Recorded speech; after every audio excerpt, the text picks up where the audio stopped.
Great morning to you. This is Bo with the Morning Devo with Bo Willette. Bo O, that's my name.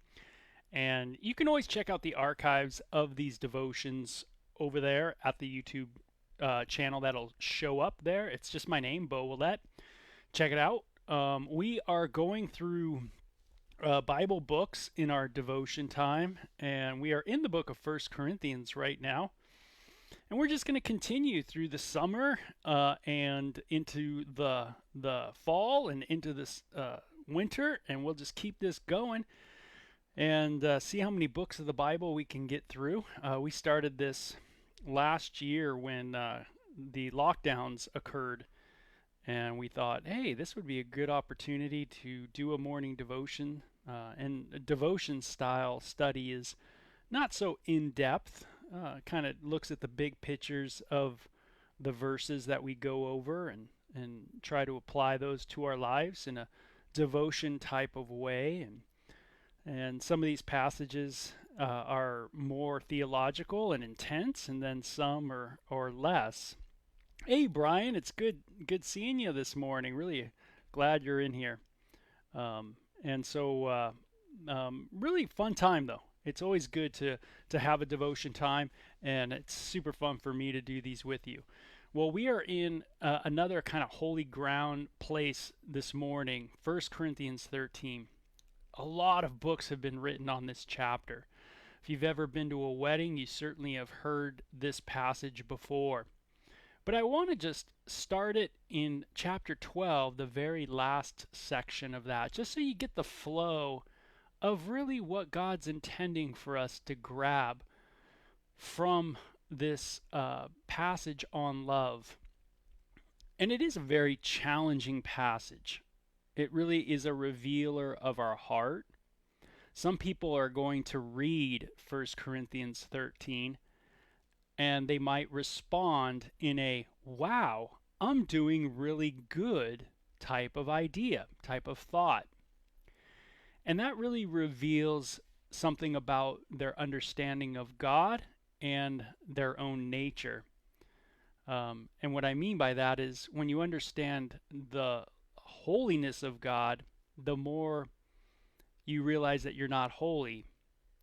And if you don't understand your own depravity, then you might not even look at your own pride in reading a passage like this that is maybe puffing you up, thinking you're accomplishing this goal, this lofty goal of love, when that lack of humility is seen, is revealed. And so the Bible always is a revealer of the heart, and it always shows the intention, it shows the failure, and it shows us also, gives us a lot of hope in spite of ourselves. So let me read this. It says, "First, however, let me tell you about something else that is better than any of them." And the them being spoken of is the gifts within the body of Christ. So do all have gifts of miracles? Do all have gifts of healing, helping gifts, working with others, speaking languages, interpreting languages, teaching the word of God, the prophetic gifts? Does everybody have those? The answer is no. But Paul says, eagerly desire the best. And then he says, and I'm going to show you a better way. Now, he's been wanting to go this direction for quite a while in the book, about learning how to give up our rights for the sake of others, learning how to put aside maybe what we want to do for the sake of other people. Oh, by the way, I'm sporting all my hockey gear today. I hope you like that. It's hockey playoff time, and that means it's time to sport the hockey gear. So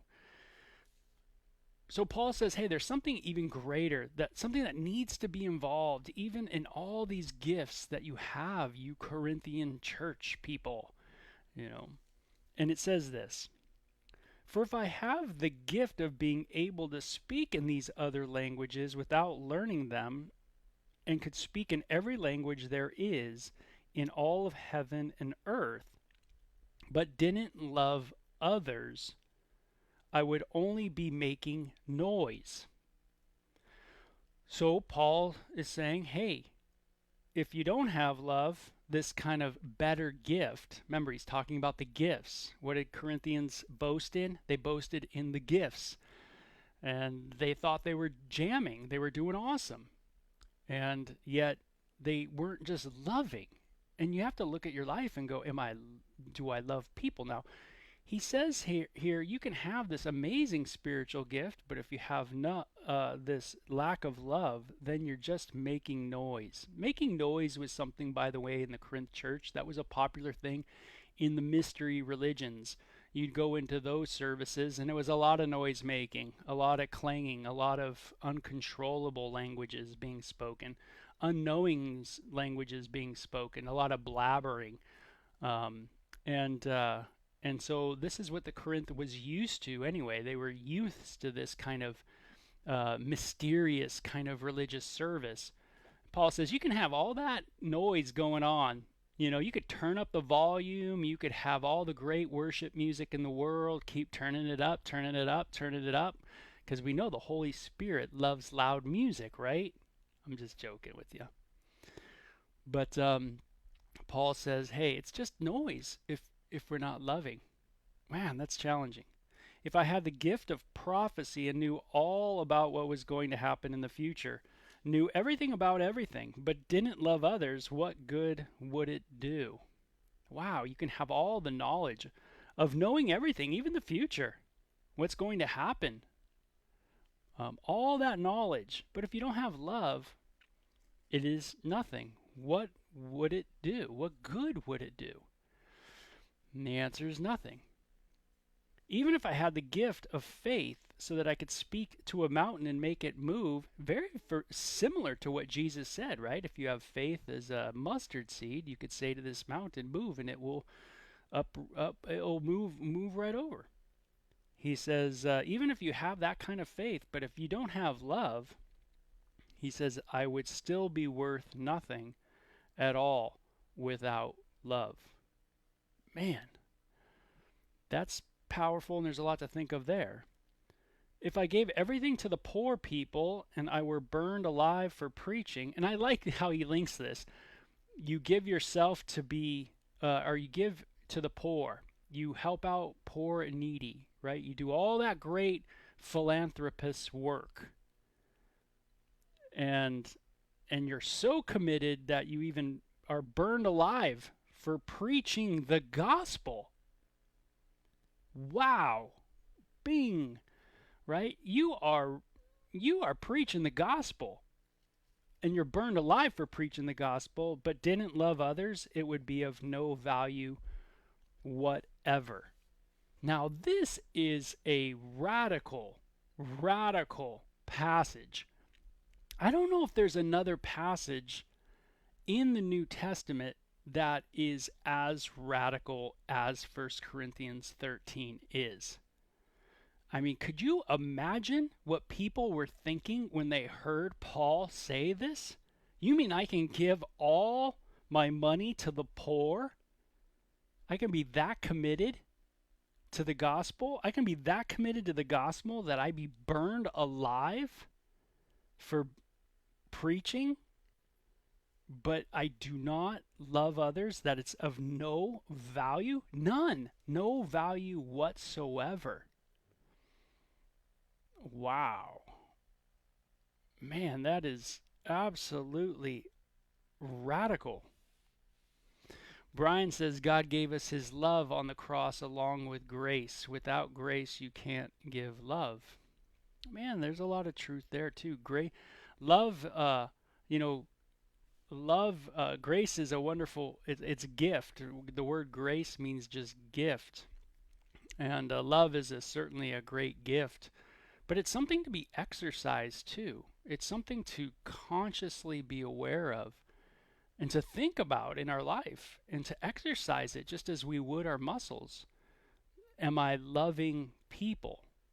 Now, the reason why this is so convicting is because when you really listen to what Paul is saying, you kind of go, wow. Like, man, Lord, I need your love more than anything. because there's a terror in this passage, and I want you to see this is, and I think it's cool for the Devo to think this way too. Is there's a terror in this passage that when you read it, you kind of go, "Woe is me, Lord! I need that gift. I need you. I need the better gift. And if I'm going to seek you for any gift, the point is definitely being made that I need to seek you for that gift of love above all things." And the terror is just how far away, woo, and that we are from it. It says, "Love is very patient and kind, never jealous or envious, never boastful or proud, never haughty or selfish or rude. Love does not demand its own way, it is not irritable or touchy. It does not hold grudges and will hardly even notice when others do it'll hardly even notice when others do it wrong. It is never glad about injustice, but rejoices whenever truth wins out. If you love someone with all, you will be loyal to him no matter what the cost. You will always believe in him, always expect the best in him, and always stand your ground in defending him. All the special gifts and powers from God will someday come to an end. But love goes on forever. Someday prophecy and speaking in unknown languages and special knowledge, these gifts will disappear. Now we know so little, even with our spirit special gifts, and the preaching of those most gifted is still so poor. But when we have been made perfect and complete, then the need for these inadequate special gifts will come to an end, and they will disappear. It's like this: when I was a child, I spoke and thought and reasoned like a child does, but when I became a man, my thoughts grew far beyond those of my childhood. And now I have put away childish things. In the same way, we can see and understand only a little about God now. For if we were peering at his reflection, or as if we are peering at his reflection in a poor mirror, but someday we are going to see him in his completeness face to face. Now all that I know is hazy and blurred, but then I shall see everything clearly, just as clearly as God sees into my own heart right now. There are three things that remain: faith, hope, and love, and the greatest of these is love. Wow. I mean, it's just an amazing passage. It's one of those ones that you just go, wow, wow, and wow, wow. Absolutely awesome. But it makes me think again of that kind of idea of the terror of the Lord in the sense of this. Right now we prophesy in part, we know in part, meaning right now everything's just, even with all the gifts that we have, everything is just, we have just a basic, limited, I love this version, poor preaching. Everything's just so minuscule as compared to what we will know when we see the Lord face to face. So all the gifts are there to help us understand God, to help us to grow in our knowledge of Jesus Christ. But we must understand that it is inadequate of fully understanding, fully comprehending. There is a more fuller knowledge and understanding that we will have of God. And even our sin, now this is the terror part, is your sin. How much do you really know of your sin? Well, you might go, man, I do realize I'm a sinner. But do you see, this says even that we know in part. Even our inadequacies, meaning a lot of us don't want to think, like I have kids. I have two kids that me and my wife have been blessed. They're older now, and big kids, adult kids. But it's always your sin always wants to minimize its sin. It always wants to minimize what you've done. And we always want to look at our parenting and we go, hey, I've done a pretty good job. But you know what? We only know in part. We only know in part right now. See, one day I'm going to see the Lord face to face, and I'm going to know just what kind of parent I really was. All my selfishness, all my self-centeredness, I will know it all more fully than I do now. Wow! I'll know everything. I might think of myself as a good husband, but am I really a good husband? Right now, I only know in part. I only know partially right now. Then I'll know fully. Wow, you get my understanding of that terror? It's like, woo, but terror in a good way, meaning it's going to reveal the things that need to be revealed, right? Right? We don't hide. We're not of those who shrink away, right? We're of those who we don't draw back, the Bible tells us, but we're those who come into the light, right? Why? Because of grace, like Brian said, because of grace, because we're saved by grace, we can come into the light. So all the inadequacies that we see in our life when we see a passage like this, we can go, hey, you know what, God? Man, there is a lot of things that I only know in part right now. And man, one day it says that I'm gonna know you as I am known by you. There's gonna be a knowledge that I have of you that is much greater than what I have right now. And obviously, it's not only a knowledge of God, but it's a knowledge of me too. And and those things that are yuck in me, I'll realize just how yucky they were. And God's grace will be that much more amazing to me, I'm sure, at that point than even it is now that I am accepted in Jesus Christ. See, Jesus is kind. Jesus is patient. Jesus is never jealous or envious. Jesus is never boastful or proud. Jesus is never haughty or selfish or rude.